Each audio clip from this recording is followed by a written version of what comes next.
नमस्कार विद्यार्थियों, स्वागत है आप सभी का एएसएल परिवार की इस लेटेस्ट क्लास में। आज हम स्टार्ट करने जा रहे हैं आपका नया चैप्टर जिसका नाम है सांख्यिकी, चैप्टर नंबर 14 एनसीईआरटी के बुक के हिसाब से। ठीक है, तो एक बात देखिए, अगर हम क्रिकेट से अगर स्टार्ट करें तो आपने कई बार देखा होगा कि अगर किसी बल्लेबाज का अगर आपको डेटा दिखाना होता है, किसी भी बैट्समैन का, यदि आपको ये दिखाना होता है कि इस बैट्समैन ने कितने मैच खेले हैं, कितने रन बनाए हैं, कितने इसका औसत कितना है, इसके कितने इसने सेंचुरी बनाई है, कितने इसने 50 बनाए हैं, तो बहुत सारी संख्याएं आपकी आंखों के सामने आती हैं।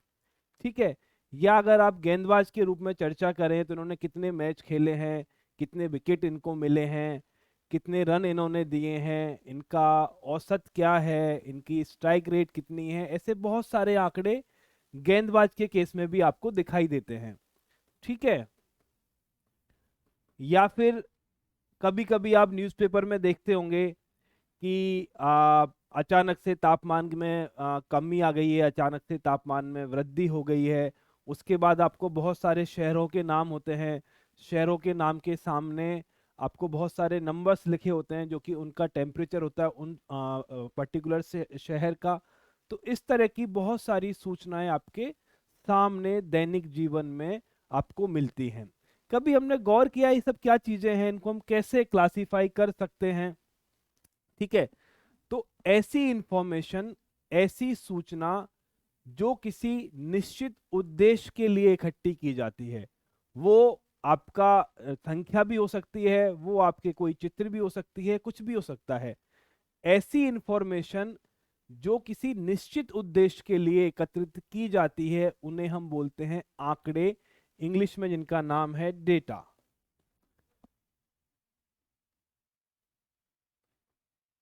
क्या होते हैं आंकड़े? आपके किसी निश्चित उद्देश्य के लिए इकट्ठा की गई जानकारी आपके आंकड़े कहलाती है।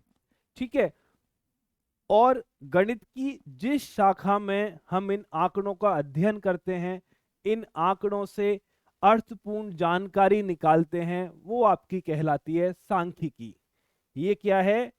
ये गणित की वह शाखा है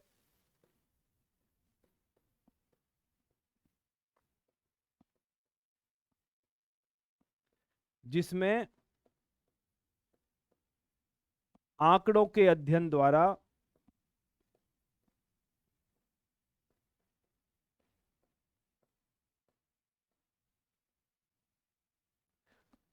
अर्थपूर्ण जानकारी निकाली जाती है।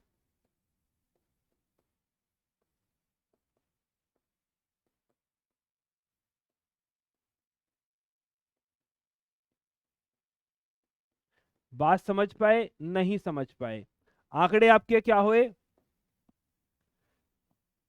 एक निश्चित उद्देश्य की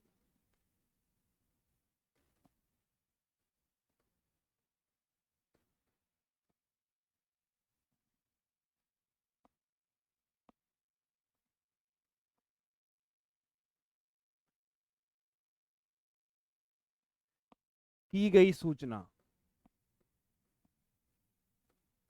आंकड़े आपके हो गए एक निश्चित उद्देश्य के लिए एकत्रित की गई सूचना। वो आपकी संख्या भी हो सकती है, वो आपके नंबर्स भी, चित्र भी हो सकते हैं, कुछ भी हो सकता है। और गणित की वह शाखा जिनमें इन आंकड़ों का अध्ययन किया जाता है और इन आंकड़ों से अर्थपूर्ण जानकारी निकाली जाती है, वो शाखा आपकी कहलाती है सांख्यिकी।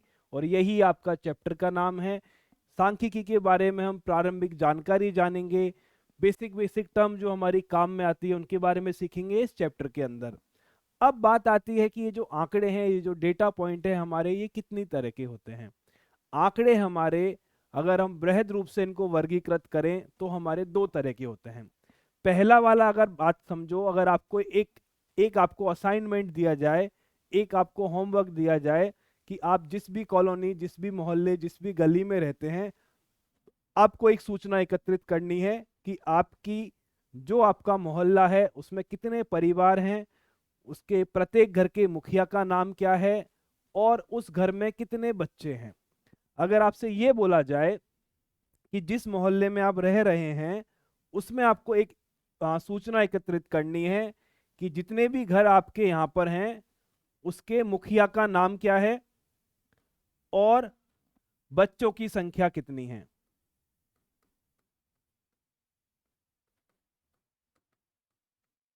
तो आप क्या करोगे, जिन घरों को आप जानते हो वो आपकी याददाश्त के हिसाब से लिख दोगे, बाकी आप घर घर जाओगे और जाकर आप सूचनाओं को इकट्ठा करोगे। तो ऐसे आंकड़े जो इंसान खुद इकट्ठे करता है, ऐसे आंकड़े जो इंसान अपने आप से एकत्रित करता है, वो आपके कहलाते हैं प्राथमिक आंकड़े। ठीक है, स्वयं द्वारा एकत्रित किए गए आंकड़े आपके प्राथमिक आंकड़े कहलाते हैं। सेकंड होते हैं आपके गौण आंकड़े। वो क्या होते हैं कि बहुत सारी सूचनाएं पहले से बहुत सारे स्रोत के ऊपर अवेलेबल होती हैं। जैसे बहुत सारे आपके आंकड़े किताबों में दिए हुए हैं, कुछ आंकड़े आपके न्यूज़पेपर में दिए हुए हैं, कई सारे जर्नल्स निकलते हैं, वहां पर आंकड़े दिए हुए हैं, इंटरनेट पे बहुत सारी इंफॉर्मेशन अवेलेबल है, वहां से आंकड़े दिए हुए हैं। तो यदि आपको पहले से सूचना कहीं और पर दी हुई है, वहां से जब आप सूचना को खुद इस्तेमाल में लेते हो, तब उन आंकड़ों को हम बोलते हैं गौण आंकड़े। बात समझ आई नहीं आई? जब हम खुद सूचना एकत्रित करते हैं तो वो आपके हो गए प्राथमिक आंकड़े, और किसी और द्वारा एकत्रित की गई सूचना का जब हम इस्तेमाल करते हैं तो वो आपके गौण आंकड़े हैं। गौण आंकड़ों के केस में एक चीज हमें ध्यान में रखनी चाहिए कि जिस जगह से हमने सूचना को एकत्रित किया है, जिस जगह से हम डेटा को ले रहे हैं, वो स्रोत थोड़ा सा क्या कहते हैं विश्वसनीय होना चाहिए। अगर आप ऐसी जगह से सूचना इकट्ठी कर लोगे, ऐसी जगह से सूचना आप ले लोगे जहां पे पहले से ही गलत सूचना दर्ज है, तो आपके आगे के सारे काम गलत होने की संभावना बहुत ज्यादा है। ठीक है, अब हमने यह भी देख लिया कि प्राथमिक आंकड़े क्या होते हैं, गौण आंकड़े क्या होते हैं। अब सवाल आता है कि इन आंकड़ों का प्रस्तुतिकरण किस तरह से किया जाता है, इन आंकड़ों को हम किस तरह से लिख सकते हैं और उनको किस प्रकार से समझा जा सकता है। ठीक है, आंकड़े क्या होते हैं ये हमने देख लिया, आंकड़े कितने प्रकार के होते हैं ये भी हमने देख लिया। अब सबसे इंपॉर्टेंट चीज आती है कि आखिरकार इन आंकड़ों का प्रस्तुतिकरण कैसे करना है और उनको समझना किस तरह से है। तो इसके लिए हम आपका एक उदाहरण लेते हैं, प्रश्नावली 14.2 का ये आपका उदाहरण होगा एक। ठीक है, उदाहरण नंबर 1 बोलता है, ये है आपका कि गणित की परीक्षा में 10 विद्यार्थियों द्वारा प्राप्त किए गए अंक नीचे दिए गए हैं। ठीक है, गणित की परीक्षा में 10 विद्यार्थियों ने जो अंक प्राप्त किए हैं वो आपके सामने दिए हुए हैं। अब यदि इस तरह की इंफॉर्मेशन आपके सामने दी गई हो तो इस इंफॉर्मेशन से, ऐसे आंकड़ों से कुछ भी निष्कर्ष निकालना उतना आसान नहीं होता। इस तरह की इंफॉर्मेशन से निष्कर्ष निकालना हमारे लिए उतना आसान है नहीं। अगर मैं इसको देखूं तो मैं कुछ नहीं बता सकता, ना मुझे ये पता कि सबसे ज्यादा नंबर किसके आए आसानी से, मतलब ऐसा नहीं है कि मैंने देखा और बोल दिया सबसे ज्यादा नंबर इतने हैं, ना मुझे ये पता कि सबसे कम नंबर कितने हैं। तो अगर ऐसा प्रस्तुतिकरण आंकड़ों का हम करेंगे, या तो सिर्फ 10 ही बच्चे हैं और जब बच्चों की संख्या बढ़ जाएगी, मानो 100 बच्चे, 1000 बच्चे, लाख बच्चे, और ऐसे इंफॉर्मेशन लिख दी गई, ऐसे आपके आंकड़े प्रस्तुत कर दिए गए, तो इन आंकड़ों से अर्थ निकालना बहुत मुश्किल है। तो कम से कम हमें, जब आंकड़ों को हम प्रस्तुत कर रहे हैं, तो कम से कम इतना तो करें, अगर आंकड़े बहुत छोटे हैं या तो उन्हें हम बढ़ते हुए क्रम में लिखें या हम उन्हें घटते हुए क्रम में लिखें। एक चीज आपने पढ़ी होगी, उसको हम बोलते हैं आरोही क्रम। आरोही क्रम क्या होता है? आपका बढ़ता हुआ क्रम, प्रत्येक संख्या अपने पहले वाले संख्या से बड़ी होगी। या एक होता है आपका अवरोही क्रम। ये क्या होगा? हम, ये तो है आपका कम से ज्यादा,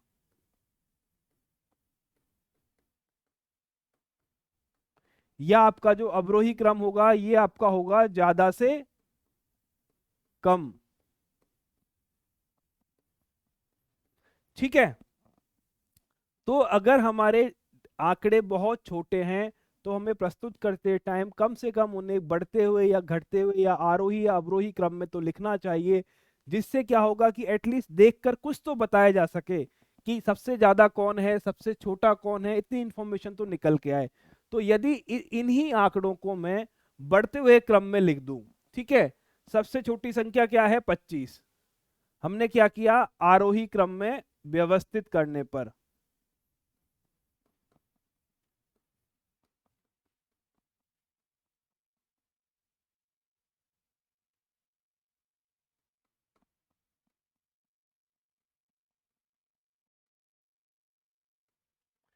सबसे छोटी संख्या क्या है आपकी? 25। 25 से बड़ी क्या है? 25, 20 में और कोई नहीं है, 30 में देखो तो 36 है एक। ठीक है, अगली संख्या है आपकी 36। 30 में और कोई है? नहीं है। अगर 40 में चेक करें तो 42 है, नहीं है। 50 में चेक करें तो 55 है। 60 वाली लाइन में चेक करूं तो 60 है और 62 है।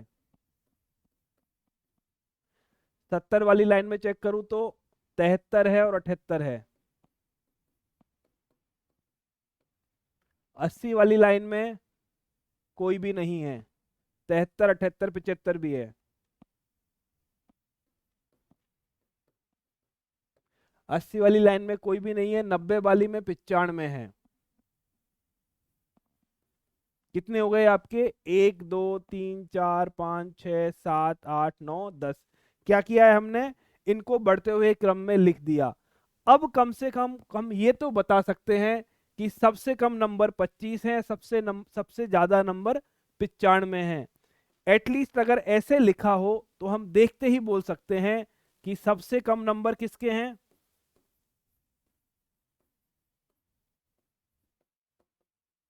सबसे कम अंक हैं आपके 25 और सबसे ज्यादा अंक हैं आपके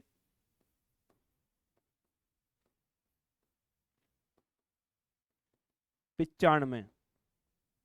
ठीक है, और अगर हमें परिसर निकालना हो, परिसर मतलब सबसे ज्यादा और सबसे कम के बीच का अंतर, मतलब क्या बोलते हैं, सबसे ज्यादा वाले के कितने हैं और सबसे कम वाले के कितने हैं, उनके बीच में कितने लोग हैं, बीच में कितने कितने नंबर आए हैं। तो अगर मैं परिसर निकालूं, परिसर का मतलब होगा सबसे ज्यादा वाला माइनस सबसे कम वाला। ये आपका आ गया 70। तो ये क्या है आपका? अगर आपको आंकड़े बहुत कम दिए गए हैं तो प्रस्तुतिकरण के लिए हम ऐसा बोल सकते हैं कि हम उन्हें आरोही या अवरोही क्रम में लिखें तो देखने से पहचाना जा सके। पर ये उतना आसान काम नहीं है, क्योंकि जब 10 आंकड़े दिए गए थे तभी हमने एक जगह गलती कर दी। अगर आंकड़े 100, 150, 500 दे दिए जाएं तो 500 संख्याओं को आरोही या अवरोही क्रम में करना, व्यवस्थित करना कोई आसान काम नहीं है, हमारा बहुत टाइम चला जाएगा। ठीक है, अब उदाहरण नंबर सेकंड देखो।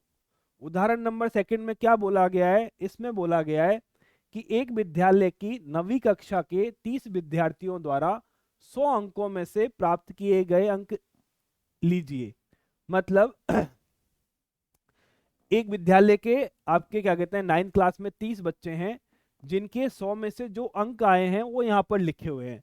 मतलब 30 बच्चों के अंक यहाँ पर लिखे हुए हैं। अब पिछली बार हमारा क्या था कि 10 बच्चे थे, उनको ही आरोही अवरोही क्रम में व्यवस्थित करने में हमें बहुत टाइम लग गया। अब ये 30 बच्चे हैं, अगर 30 को करेंगे तो हमारा और ज्यादा टाइम जाएगा। इसके लिए एक बहुत बढ़िया टेक्निक हम यूज में लेते हैं, एक बहुत बढ़िया चीज हम यूज में लेते हैं सांख्यिकी में। उसको हम बोलते हैं अवर्गीकृत बारंबारता बंटन। ये पहले काम की चीज है। क्या? समझो, ये है आपकी अवर्गीकृत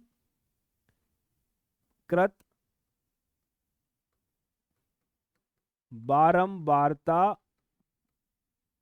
बंटन। इसका मतलब समझो क्या है? कुछ नहीं है, बस आंकड़ों को प्रस्तुत करने का एक तरीका है, एक बेहतर तरीका है जो हमने पिछले वाले उदाहरण में देखा था। पिछले वाले उदाहरण में हमने आरोही और अवरोही क्रम में देखा था। इससे बेहतर तरीका है, अगर आंकड़े थोड़े से ज्यादा हो जाएं तो उन्हें अच्छी तरह से रिप्रेजेंट करने का एक बेहतर तरीका है। इसको हम बोलते हैं अवर्गीकृत बारंबारता बंटन। इसका अभी मतलब हम समझेंगे क्या मतलब होता है। देखो, अब हम क्या करते हैं, हम यहां पर लिखना स्टार्ट करते हैं आपका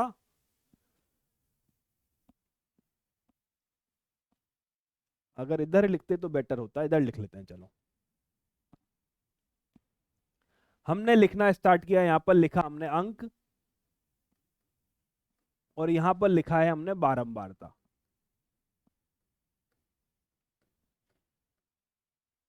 बारंबारता से मतलब है कि कोई अंक जितनी बार आया है, किसी अंक की जितनी पुनरावृत्ति हुई है, वो हम उसकी बारंबारता बोलते हैं या उसकी आवृत्ति बोलते हैं। कैसे होगा अभी देखो, एक अंक हमें दिया हुआ है 10, ठीक है, एक अंक हमें दिया हुआ है 10, दूसरा अंक है हमारे पास 20, दूसरा अंक है, तीसरा अंक है 36, एक है 92। तो एक काम करो, पहले हम इनको हल्का सा कोशिश करते हैं आरोही क्रम में जमाने की, अगर जमा पाए तो, नहीं जमा पाए तो कोई बात नहीं, बाद में चेंज भी कर लेंगे, या फिर बिना चेंज करे लिख देते हैं, एंड में चेंज कर लेंगे। चलो, बिना अभी आरोही नहीं करते, पहले इसका वर्गीकृत अवर्गीकृत बारंबारता बंटन बनाते हैं, फिर देखते हैं उनको किस तरह से अरेंज करना है। कैसे बनाते हैं ध्यान से समझो।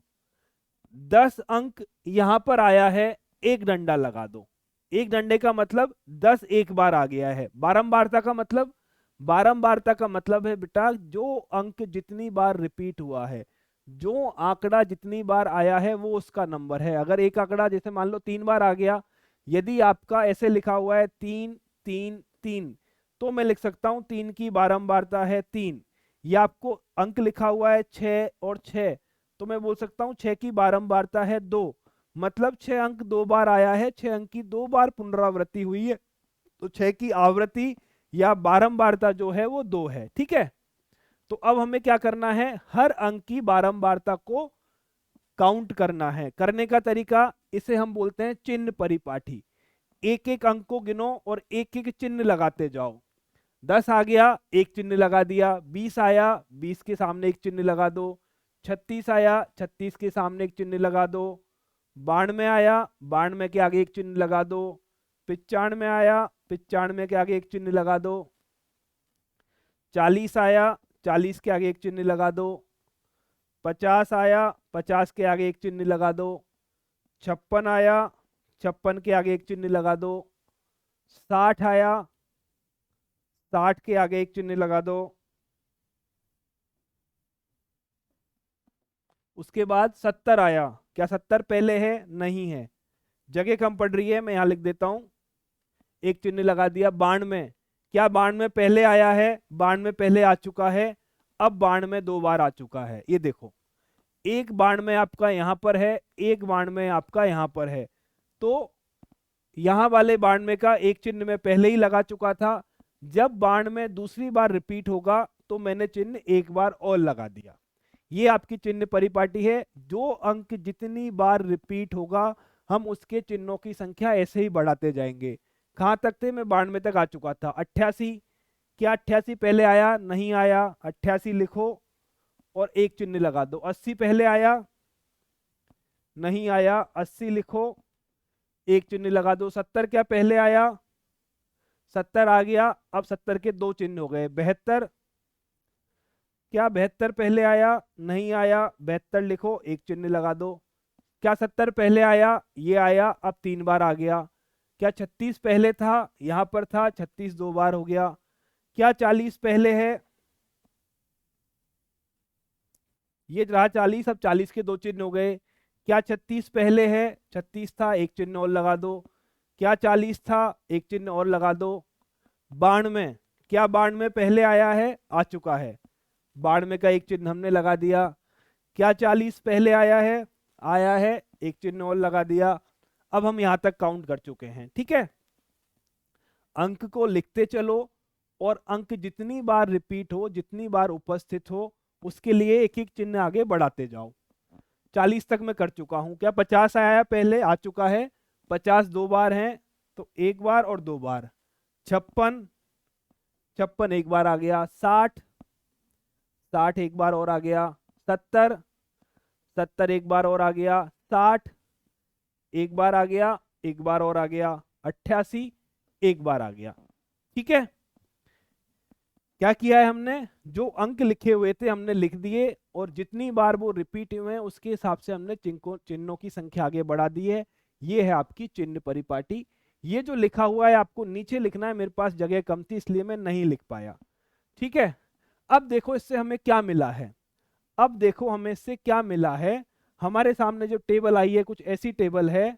देखो अंक क्या है आपका और उसकी बारंबारता क्या है। अंक है 10। 10 के सामने कितने चिन्ह हैं? एक चिन्ह। तो 10 कितनी बार आया है? एक बार। तो 10 की आवृत्ति हो गई एक। 20 कितनी बार आया है? एक बार। तो 20 की आवृत्ति हो गई एक। 36 कितनी बार आया है? 3 बार। 92 कितनी आया है? 3 बार।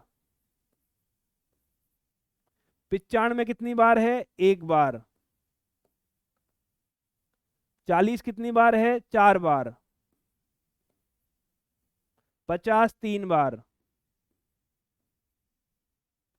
56 2 बार। थोड़ा सा छोटा मुझे करना पड़ेगा। ठीक है, 56 के आगे आपका 2 बार। 60 कितनी बार आया है? 4 बार। 70 कितनी बार आया है? 4 बार। 88 कितनी बार है? 2 बार। 80 कितनी बार है? एक बार। और 72 है आपका एक बार। 72 कितनी बार है? एक बार। ठीक, ये आपका बन गया है अवर्गीकृत बारंबारता बंटन। अवर्गीकृत बारंबारता बंटन में हमें ये नंबर बढ़ते हुए या घटते हुए क्रम में ही लिखने होते हैं। मतलब नॉर्मली हम बढ़ते हुए क्रम में ही लिखते हैं, तो अभी इनको हम बढ़ते हुए क्रम में वापस से जमा देंगे। एक बार ये काउंट कर लो कि 30 बच्चे हमारे पास थे, ये 30 के बराबर है या नहीं। 30 बच्चे थे हमारे पास, कहीं गिनते टाइम कोई गलती तो नहीं हो गई। इन सब का योग 30 आना चाहिए। क्यों? क्योंकि 30 बच्चों के नंबर हैं। 10 एक बार है, 20 2 बार है, 36 3 बार है, ये सब बच्चे हैं। तो इनको जोड़ के 30 के बराबर आना चाहिए। अगर आ गया तो बात ठीक है, नहीं आया तो कहीं ना कहीं हम गिनती में कोई गलती कर गए। गिन लो एक बार। 2 5 8 9 13 16 18 18 और 22। 22 और आपका 26 28 30। सही है, 30 आ गया है। ठीक है, तो इसका जो अवर्गीकृत बारंबारता बंटन अब आप बनाओगे, इसको हम क्या बोलते हैं? अवर्गीकृत। अवर्गीकृत का मतलब अभी समझ लेंगे। बारंबारता बंटन मतलब बारंबारता के रूप में हमने सारणी बनाई है। बंटन का मतलब होता है सारणी। अवर्गीकृत बारंबारता बंटन इसका नाम है। अवर्गीकृत बारंबारता बंटन। अवर्गीकृत मतलब हमने कोई समूह नहीं बनाए हैं। अवर्गीकृत का मतलब है हमने कोई समूह नहीं बनाए हैं, हर अंक को अलग अलग लिख दिया है।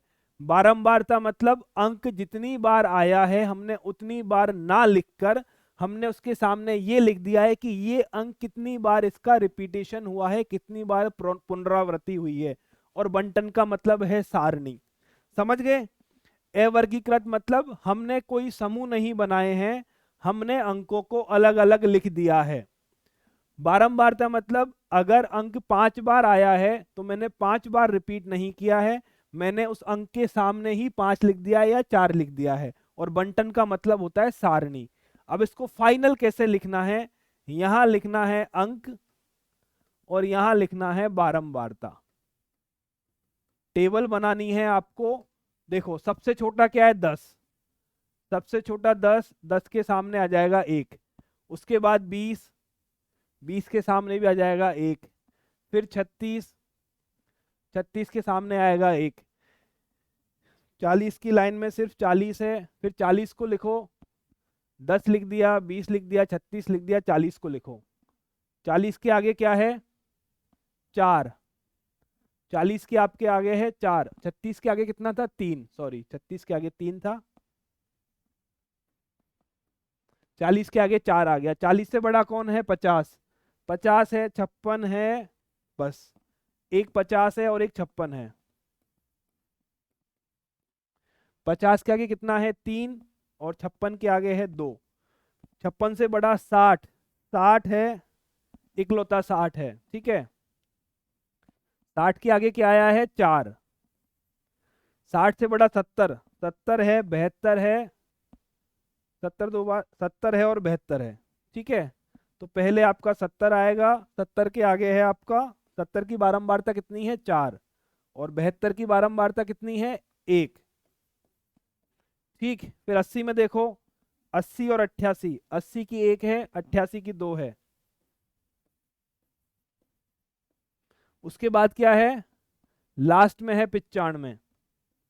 95 की कितनी है? 1। इन सब का टोटल है 30। ये आपका हो गया है अवर्गीकृत बारंबारता बंटन। थोड़ा सा तिरछा हो गया है, सीधा इसको कर लो, 4 4 1 1, 4 4 1 1 2 1, सॉरी।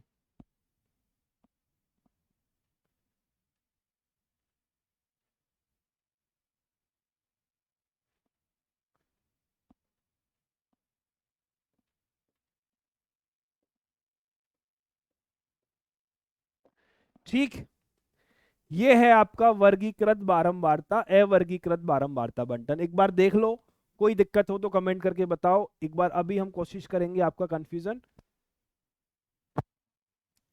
ठीक है। बड़े आगे एक आधा क्वेश्चन हम और करेंगे तो आपको थोड़ी सी और क्लैरिटी आ जाएगी। काम बहुत आसान है, अंक को लिख दो, उसके सामने जितनी बार उसकी पुनरावृत्ति हो रही है उसके अकॉर्डिंग चिन्ह लगाते चलो। ये सब आपका क्या कहलाता है? ये कहलाता है चिन्ह परिपाठी,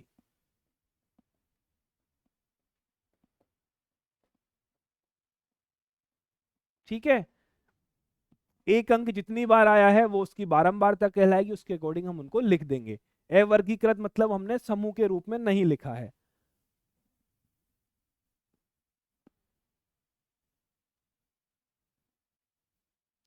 चलिए आइए, अब हम उदाहरण नंबर 3 पे आते हैं। पहले उदाहरण में हमारे पास सिर्फ 10 बच्चे थे, तो हमने सीधे ही अंकों को आरोही और अवरोही क्रम में लिख दिया। दूसरे उदाहरण में हमारे पास 30 बच्चे थे, तो हमने अवरोही आरोही ना करके हमने अवर्गीकृत बारंबारता बंटन बनाया। इस केस में हमारे पास 100 हैं, आंकड़े 100 दे रखे हैं। क्वेश्चन को पढ़ो, क्या है? वन महोत्सव के दौरान 100 विद्यालयों में से प्रत्येक विद्यालय ने 100 पौधे लगाए। एक महीने बाद लगाए गए पौधों में से बच गए पौधों की संख्या निम्न है, ठीक है। क्या किया कि 100 विद्यालय थे, 100 स्कूल ने, सब ने 100 पौधे लगाए। एक महीने के बाद जितने पौधे बच गए उनकी संख्या यहाँ पर लिखी हुई है।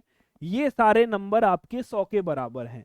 ये जो नंबर लिखे हुए हैं ये आपके 100 के बराबर हैं, मतलब 100 नंबर आपको सामने दे रखे हैं। अब यदि मुझे 30 अंकों की अवर्गीकृत बारंबारता बंटन बनाने में ही टाइम लग गया, अगर मेरे से कोई बोले कि आप 100 अंकों की अवर्गीकृत बारंबारता बंटन बनाओ, तब हमारे सामने और बड़ी दिक्कत आ जाएगी। तो इसका इलाज जो देखा गया था, हमने फिर अवर्गीकृत बारंबारता बंटन से वर्गीकृत बारंबारता बंटन बनाया। कैसे बनाएंगे देखो, हम क्या करेंगे, इन सारे के सारे आंकड़ों को पहले वर्ग समूह में वर्ग अंतरालों के अंदर लिख देंगे। पहला काम क्या है? वर्ग अंतराल।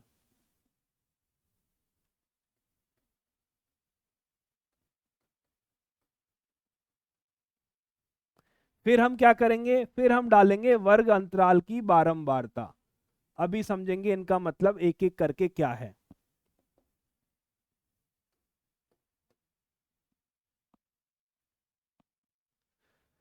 वर्ग अंतराल हमने लिया है 10 से 19, 20 से 29, 30 से 39, 40 से 49, 50 से 59, 60 से 69, 70 से 89, 80 से और 90 से 99। क्यों किया है हमने देखो ऐसा?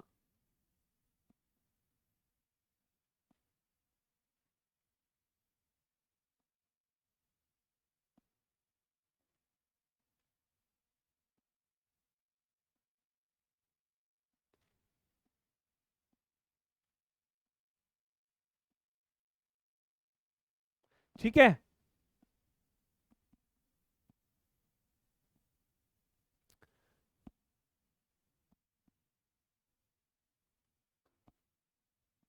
समझिए, अब हम क्या करेंगे, हमने वर्ग अंतराल बनाए हैं।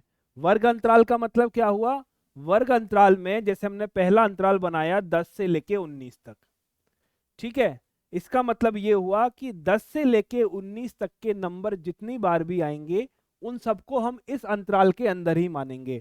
अवर्गीकृत बारंबारता बंटन में हमने क्या किया था, अगर संख्या जितनी बार रिपीट हो रही है, जितनी बार उसकी पुनरावृत्ति है, हम उसको उतनी ही बार लिखते थे।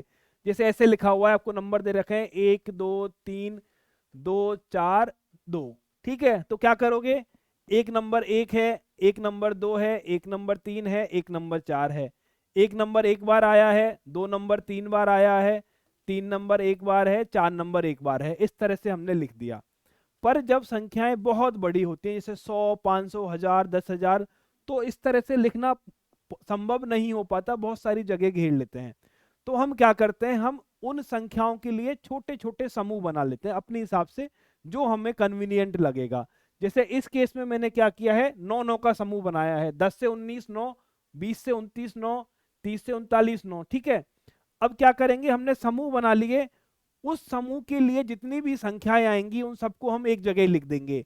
इसकी जगह अगर मैं समूह बना दूं आपका 1 से लेके 4 तक, तो मैं क्या बोलूंगा, सारी की सारी संख्या 1 से लेके 4 के बीच में आई है, 1 2 3 4 5 6, तो मैं बोल सकता हूं कि इस समूह के अंदर टोटल 6 संख्या आई हुई हैं। करेक्ट। अभी हम क्वेश्चन को सॉल्व करेंगे। वर्ग अंतराल में और क्या क्या चीजें होती हैं, एक तो होता है आपकी निचली सीमा। ये क्या है, ये है निचली सीमा।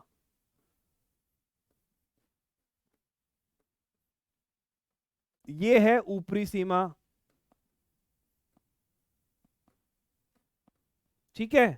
और एक आपका होगा वर्ग चौड़ाई। वर्ग चौड़ाई कैसे निकालोगे, ऊपरी सीमा में से निचली सीमा को माइनस कर दो, मतलब 9। मतलब ये जो वर्ग है ये 9, इसकी क्या कहते हैं, इसके अंदर 9 संख्याओं में से कुछ भी उपस्थित होगा, हम इसी वर्ग के अंदर डालेंगे।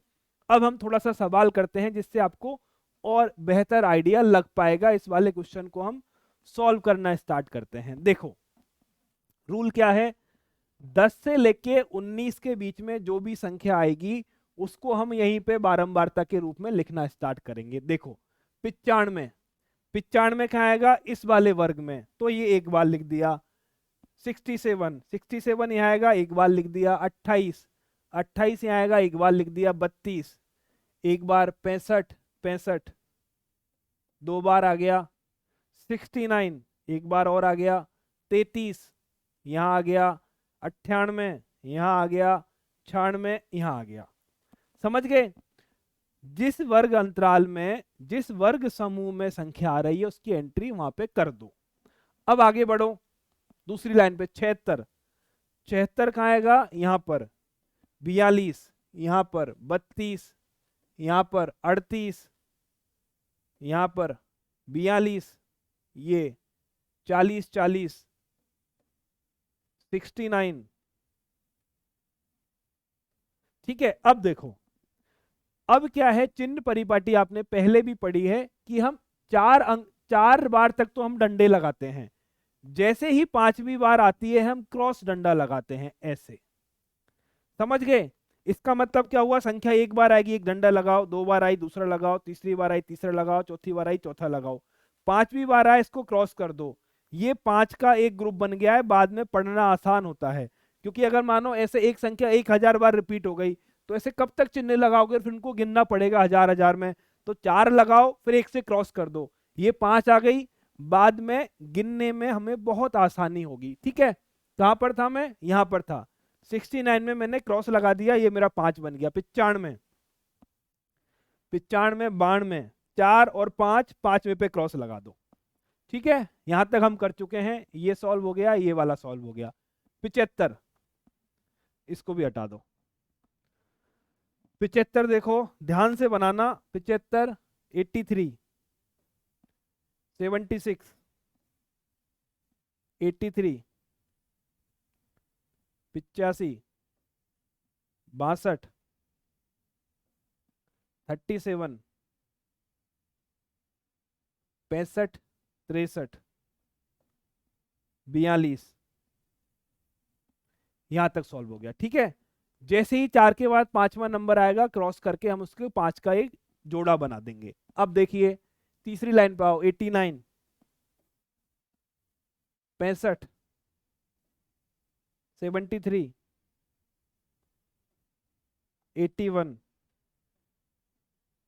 49, 52, 64, 76,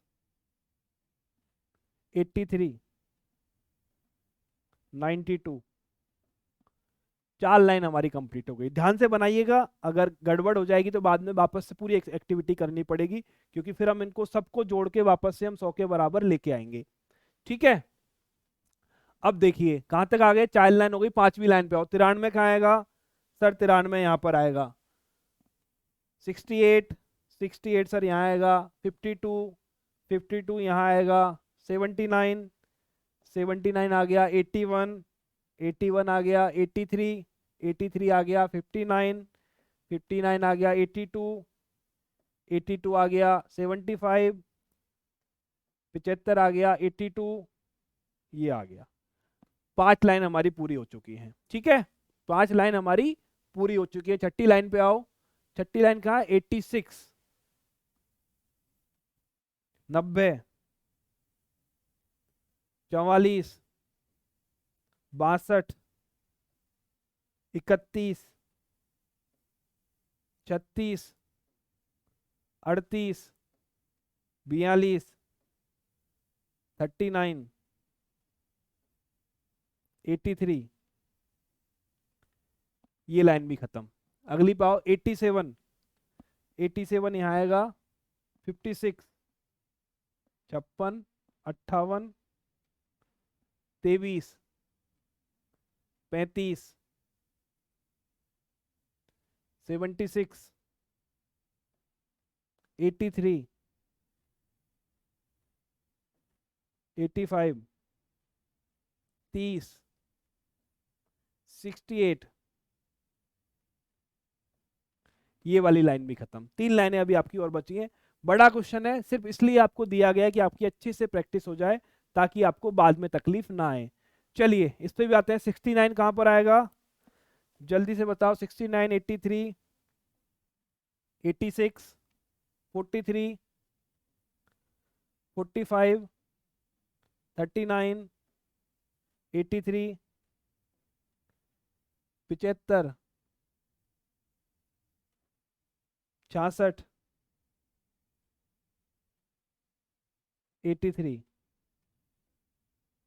खत्म। 92, 75, 89, 66, 91, 27, 88, 89, 93, 42। एक लाइन और बाकी है। 53 लिखो फट से। 53 यहाँ आएगा। 69 यहाँ आएगा। 90 यहाँ आएगा। 55 यहाँ आ गया। 66 यहाँ आ गया। 49 ये रहा। 52 ये रहा। 83 ये रहा। 34 ये रहा। 36 ये रहा। ठीक है, तो पहला वाला वर्ग अंतराल हमने जबरदस्ती बना लिया। 10 से लेके 19 वाला वर्ग अंतराल हमें बनाना ही नहीं चाहिए था, उसकी हमें जरूरत नहीं थी। अब क्या करें? अब क्या करें देखो, अब इनकी टोटल काउंटिंग लिखो। टोटल काउंटिंग, ये तो 0 बार है, हटा देंगे। ये आपका 3 बार आया है। यहाँ देखो 5, 5 10 और 4 14 बार आया है। ये 10 और 2 12 बार आया है। ये 5 3 8 बार आया है। ये 15 और 3 18 बार आया है। ये आपका 10 बार है। ये आपका हो गया, ये आपका 5 10 15 20 23 बार हो गया। और ये 10 और 2 12 बार हो गया। ठीक, एक बार ये चेक कर लो कि भाई ये 100 के बराबर है या नहीं। अगर 100 के बराबर नहीं निकला तो पूरी मेहनत वापस से करनी पड़ेगी, जितना हिसाब किताब लगाया है वापस से लगाना पड़ेगा। देखो 7 9 17, 17 और 8 आपका हो जाएगा 25, 30, 3 4 5 6 7 8 10। बहुत बढ़िया, 100 के बराबर आ गया। ठीक है, तो ये क्या है, इसको हम बोलते हैं वर्गीकृत बारंबारता बंटन।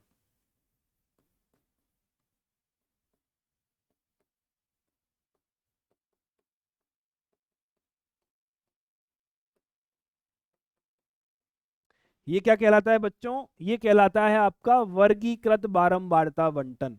तो क्या वर्गीकृत क्यों, हमने समूह बनाए हैं, हमने वर्ग बनाए हैं। बारंबारता क्यों, हमने समूहों के अंदर उनकी आवृत्ति लिखी है, उस समूह में कितने संख्याएं हमने ये लिखे हैं। बंटन का मतलब सिंपल सारणी होता है, हमने सारणीबद्ध इसको कर दिया है। ये क्या है, सारणी। वर्गीकृत हमने समूह बनाए हैं, बारंबारता आवृत्ति।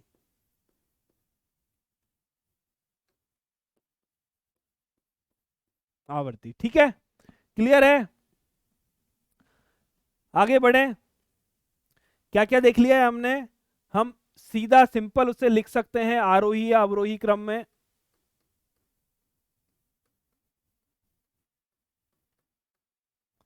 अगर थोड़ी सी बड़ी संख्या है तो हम बना सकते हैं अवर्गीकृत बारंबारता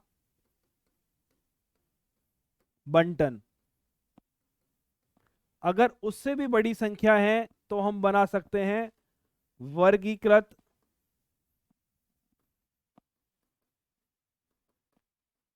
बारंबारता बंटन। अंतर क्या होगा, अवर्गीकृत सर कोई समूह नहीं बनाओगे, अलग अलग संख्या लिखोगे, बारंबारता मतलब उनकी आवृत्ति, बंटन मतलब उनकी सारणी। वर्गीकृत मतलब सर आप समूह बनाओगे, समूह के अंदर उनकी आवृत्ति लिखोगे जिसे हम बारंबारता बोलते हैं, और बंटन का मतलब सारणी। क्लियर है, कोई तकलीफ, यहां तक कोई दिक्कत हो तो अभी बता दो। ठीक, आगे बढ़े। चलिए अब हम आते हैं आपका नेक्स्ट उदाहरण पे, ये आपका आखिरी उदाहरण है। अब देखो, आइए हम निम्नलिखित बारंबारता बंटन सारणी ले। इसमें एक कक्षा के 38 विद्यार्थियों के भार दिए गए हैं, मतलब 31 से लेके 35 तक 9 बच्चे हैं, 36 से लेके 40 तक 5 बच्चे हैं, 41 से लेके 45 तक 14 बच्चे हैं, ऐसे लिखा हुआ है। ठीक है, अब एक सवाल हमारे सामने खड़ा होता है कि यदि बच्चे का वजन है 35.5 ग्राम, यदि बच्चे का वजन है 35.5 ग्राम, उस केस में आप बच्चे को इस सारणी में कहां पर रखोगे। ये समस्या हमारे सामने आकर खड़ी हो गई। समझ गए, अगर बच्चे का वजन है 35.5 ग्राम, क्योंकि यहाँ ये तो 35 पे खत्म है, ये 36 पे स्टार्ट है। यदि बच्चे का वजन है 45.5 ग्राम, तो ये वाला वर्ग तो 45 पे खत्म है, अगला वाला वर्ग 46 से स्टार्ट है। तो ऐसे संख्याओं की हम एंट्री किस जगह करें, इन संख्याओं को किस जगह हम कंसीडर करें। तो इसके लिए हमने क्या किया था, इसके लिए एक चीज हमने बनाई कि ये जो वर्गीकृत बारंबारता बंटन है, यह दो प्रकार का होता है। यह वर्गीकृत बारंबारता बंटन भी दो प्रकार का होता है। पहला है आपका सतत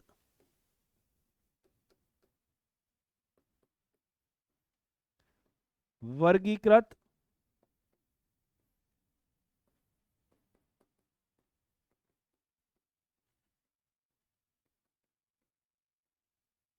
और दूसरा होता है आपका असतत।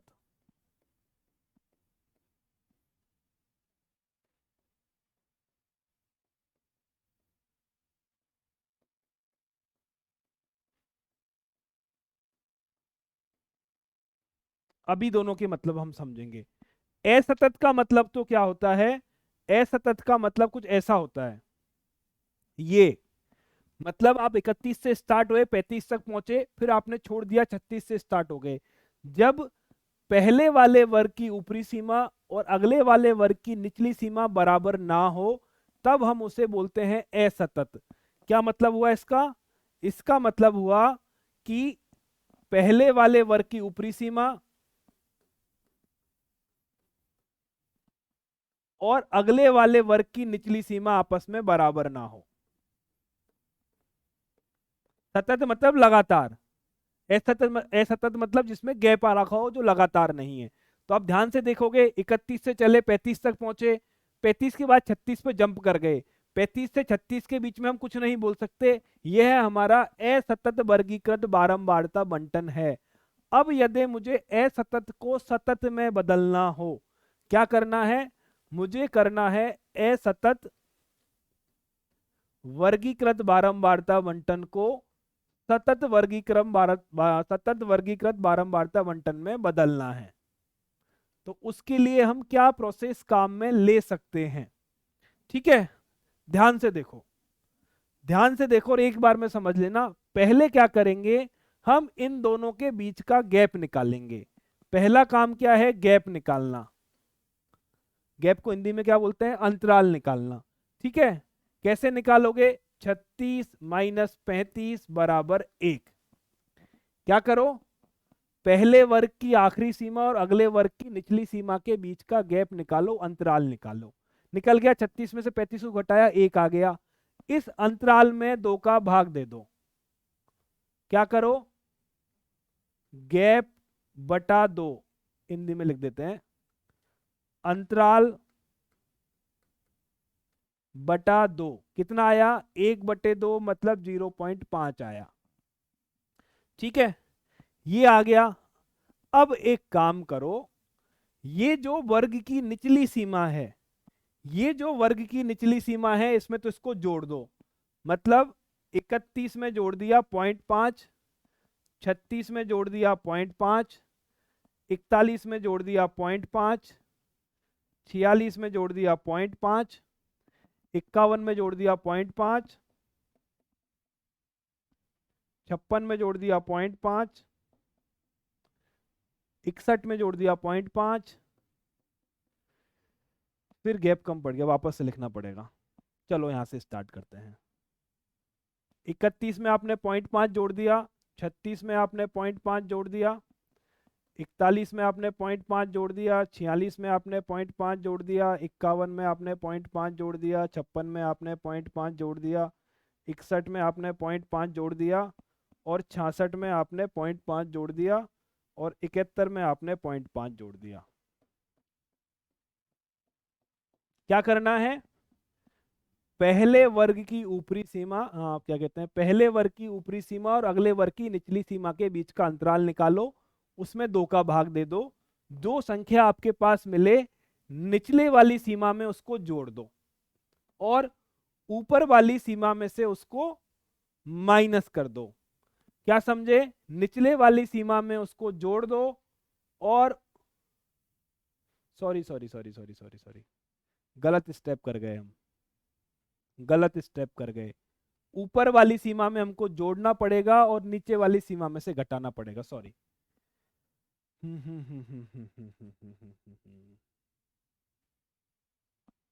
2 बार मिटा चुके हैं इस लाइन को। क्या करो, मैं एक बार समझा देता हूं लॉजिक। इस वाली सीमा में तो जोड़ना है, देखो 35 में तो मैंने जोड़ दिया, तो क्या आ गया? 35.5 आ गया। ऊपर वाली में मैंने जोड़ दिया और नीचे वाली में इसमें से घटा दिया, 31 में से घटाया तो 30.5 आ गया। ये कुछ ऐसा अंतराल आपका बन जाएगा। फिर क्या करोगे? फिर क्या करोगे? नीचे वाली में से 0.5 घटाओ, तो 36 में से 0.5 घटाया मतलब 35.5। और क्या करोगे? ऊपर वाली में 0.5 जोड़ दो। ठीक है, क्या मिला आपको? यहां पर भी 35.5 था, यहां पर भी 35.5 आ गया। असतत आपका क्या कहते हैं, वर्गीकृत बारंबारता बंटन सतत में कन्वर्ट हो गया। देखो क्या किया, इसमें 0.5 जोड़ा तो ये तो 35.5 आ गया, इसमें से 0.5 घटाया तो ये आपका 35.5 आ गया, ये दोनों बराबर हो गए। अगले वाले पे आ जाओ, 41 में से 0.5 घटाओ तो आपका हो जाएगा 40.5, और 45 में 0.5 जोड़ दो, आपका हो जाएगा 45.5। क्या हुआ? 40.5 40.5, फिर से आपका सतत वर्गीकृत बारंबारता बंटन बन गया। अगले वाले स्टेप पे आओ, 46 में से 0.5 घटाओ, मतलब 45.5, ऊपरी सीमा में 0.5 जोड़ दो 50.5, 45.5, 45.5 फिर से मिल गया, इसमें से घटाओ 50.5, ऊपर वाले में जोड़ दो 55.5, फिर क्या करो नीचे वाले में से घटाओ 55.5, ऊपर वाले में जोड़ दो 60.5। क्या हो रहा है देखो सब मैच कर गए, 35.5, 35.5, 40.5, 40.5, 45.5, 45.5, 50.5, 50.5, 55.5, 55.5, असतत से सतत में कन्वर्ट हो गया। तरीका, अंतराल निकालो, 2 का भाग दो, नीचे नीचे वाली में से तो क्या करो घटा दो और ऊपर वाली में जोड़ दो। कहां तक पहुंच गए अपन 60.5। इसके बाद क्या आएगा 61, इसमें से आपने घटाया तो 60.5 बन गया और ये आपका 65.5 बन गया। ठीक है, कहां थे 65.5 बन गया, 66 में से घटाओगे तो 65.5 हो गया और 70 में जोड़ोगे तो 70.5 हो गया, 71 में से घटाओगे तो 70.5 बन गया, 75 में जोड़ोगे तो 75.5 बन गया। इस तरह से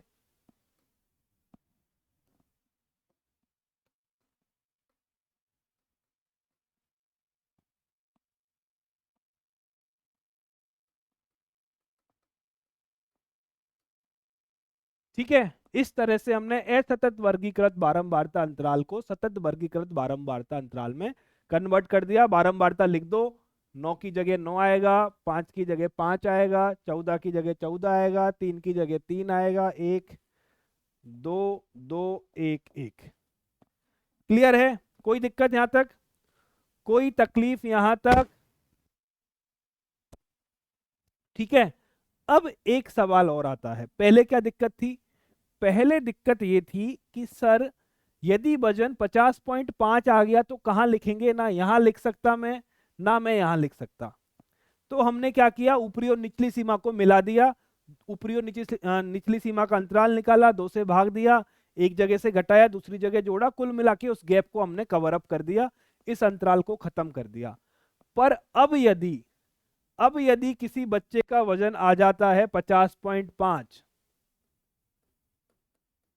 ध्यान से समझना, अब यदि किसी बच्चे का वजन 50.5 आ जाता है तब क्या करेंगे, यहां पर भी 50.5 है और यहां पर भी 50.5 है, अब इसकी एंट्री मैं कहां करूं?